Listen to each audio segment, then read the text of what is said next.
Anunnakis, deuses do passado ou os primeiros colonizadores da Terra?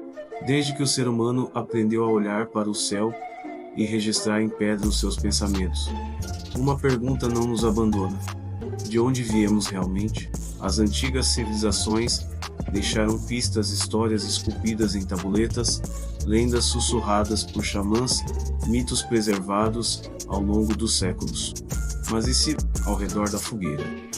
Vamos revisitar um dos temas mais fascinantes e polêmicos da história antiga: os Anunnakis. Seriam eles apenas deuses mitológicos da antiga Suméria, ou os vestígios esquecidos de uma civilização não humana que esteve entre nós? Algumas dessas histórias fossem mais do que metáforas de outro lugar? E se os deuses que nossos ancestrais adoravam tivessem vindo? Hoje, capítulo 1: as tabuletas que desafiam a história em ruínas enterradas por séculos. Arqueólogos encontraram milhares de tabuletas de argila. Um grupo se destacava: os Anunnakis. Os Anunnakis são retratados como seres poderosos, com aparência humana. O nome trouxe os Anunnakis para o centro das teorias alternativas da origem humana.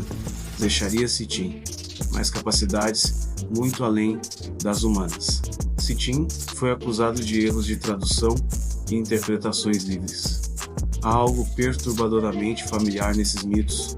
Eles não apenas criaram o ser humano, eles o moldaram à sua imagem, utilizando um conhecimento avançado, quase genético, descritos como seres vindos dos céus, que criaram o homem e reinaram sobre a terra, escritas em cuneiforme, descrevendo o cotidiano, as leis, os mitos e os deuses.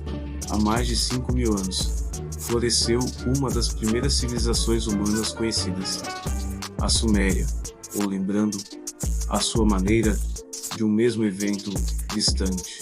Os Anunnakis não eram deuses no sentido religioso, mas seres extraterrestres vindos do planeta Nibiru, um planeta errante do nosso sistema solar que só se aproxima da Terra a cada 3.600 anos. No coração da Mesopotâmia, ali, entre esses deuses. Mas não estamos falando apenas de metáforas ou fábulas. Algumas dessas inscrições parecem excessivamente detalhadas para serem apenas simbólicas. Capítulo 2: Sitchin e a teoria dos antigos astronautas no século XX. Mas essas peças, quando colocadas lado a lado, formam uma sombra intrigante no passado da humanidade, segundo sua interpretação das tabuletas sumérias.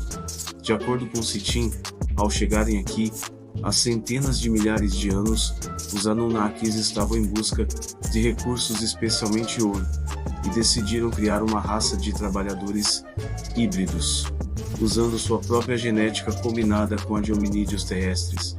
O resultado, o ser humano. Quase todas as culturas antigas possuem um mito do grande dilúvio, enviado pelos deuses para destruir a humanidade. Mas essa teoria, apesar de popular, é altamente contestada por arqueólogos e historiadores. Ainda assim, a narrativa ganhou força, principalmente porque, capítulo 3, o mito da criação menos coincidência ou memória ancestral. Em muitas culturas antigas, a ideia de que os humanos foram criados por seres celestiais ou superiores é recorrente. Os sumérios tinham os Anunnakis. Os egípcios falavam dos deuses que desceram dos céus em barcos luminosos, ou apenas parte de algo muito maior, que não compreendemos. Os maias e astecas acreditavam que foram moldados por seres que vieram das estrelas e decidirem voltar, e na própria Bíblia, o Gênesis menciona os Nefilins, os filhos dos deuses que tomaram para si as filhas dos homens. Estariam todas essas civilizações separadas por oceanos e milênios, compartilhando uma mesma imaginação. E se a mitologia fosse, em parte, uma memória ancestral menos confusa, simbólica, mas enraizada em algo real? Capítulo 4. Os indícios esquecidos no tempo. Alguns apontam para evidências intrigantes.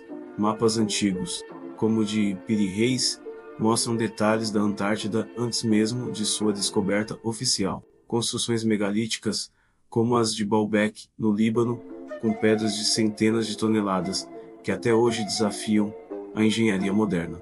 A impressionante precisão astronômica dos zigurates sumérios e das pirâmides egípcias, e o próprio DNA humano, que apresenta saltos evolutivos estranhos, como se algo tivesse sido inserido ou acelerado artificialmente. Nada disso prova, de forma incontestável, a presença dos Anunnakis. Capítulo 5. Por que fomos feitos? É sobre o vazio que sentimos quando olhamos para as estrelas, procurando algo ou alguém, menos que nos explique. Segundo os mitos sumérios, os Anunnakis criaram o ser humano para servi-los, como trabalhadores, mineradores, cuidadores, e quando os humanos se tornaram numerosos e problemáticos, eles consideraram eliminá-los com um grande dilúvio. Esse trecho lembra a história bíblica de Noé, mas também ecoa outros mitos ao redor do mundo. Se isso é apenas coincidência, por que tantas histórias parecidas? Ou seriam apenas o eco das perguntas que ainda não conseguimos responder? E mais importante, se fomos criados por alguém com uma função específica, o que acontece quando essa função termina? Capítulo 6. E se eles voltarem? De tempos em tempos, surgem previsões de que Nibiru estaria se aproximando novamente, trazendo com ele o retorno dos Anunnakis. Essas ideias são amplamente rejeitadas pela ciência moderna, que não reconhece a evidência de tal planeta. Mas mesmo assim, o medo permanece. Nas entrelinhas dessas teorias, há uma inquietação profunda, uma dúvida silenciosa. Será que somos realmente senhores do nosso destino? E se os Anunnakis forem reais? Capítulo 7. Realidade, mito ou símbolo? No fim das contas, talvez os Anunnakis não tenham vindo do espaço. Talvez nunca tenham existido. Talvez sejam apenas a forma como os antigos interpretaram algo que não podiam explicar. Mas o que isso diz sobre nós? Talvez os Anunnakis representem o arquétipo do Criador distante, o Pai ausente, o ser que nos deu a consciência, mas nos deixou sozinhos, tateando na escuridão. Talvez simbolizem nossa ânsia por encontrar um propósito, por acreditar que não estamos aqui por acaso, mas por um desígnio, mesmo que misterioso. E acima de tudo, talvez falem sobre a eterna busca da humanidade por suas origens, por suas verdades esquecidas. Sentados aqui, ao redor da fogueira, nos perguntamos: o que há por trás das lendas? Seriam os Anunnakis um espelho das nossas inquietações, ou os verdadeiros arquitetos da nossa existência? E se nunca soubermos com certeza, isso muda quem somos? A história dos Anunnakis, real ou não, toca algo profundo. Não é apenas sobre alienígenas antigos, porque no fim, talvez não estejamos procurando por deuses. Talvez estejamos procurando por nós mesmos, no reflexo do passado. Se você gostou desse mergulho pelas sombras da história, não se esqueça de curtir o vídeo, se inscrever no canal e ativar o sininho para não perder nenhum episódio. Compartilhe esse vídeo com quem também se pergunta de onde viemos e quem de fato nos criou. E me conte nos comentários: você acredita que os Anunnakis realmente existiram? Nos vemos no próximo encontro aqui no Além da Fogueira.